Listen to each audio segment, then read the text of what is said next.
Det starter herovre, kører den her vej rundt, slutter derovre. Og der er virkelig en af de vilde gardister, der har kastet sig ud i og taget den udfordring op at spille det partitur.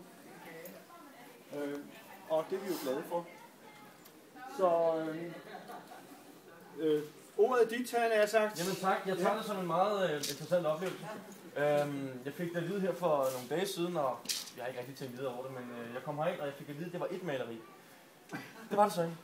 Det var faktisk alle de malerier, vi ser her rundt om, så jeg kommer lige rundt til alle sammen, og ja, det skal nok gøre det så stilfuldt. Men tag til takke med Hvad hedder du? Jeg hedder Mathias Snejbjerg og kommer fra Roskilde Garden.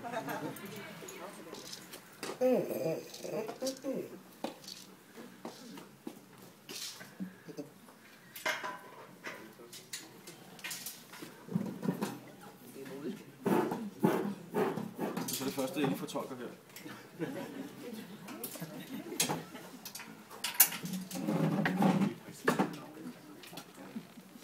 Jeg fik ikke sagt, hvad du hedder. Jeg hedder Mathias Snejbjerg. Det er Mathias Snejbjerg hedder. Den modige. Mathias den modige kalder vi ham.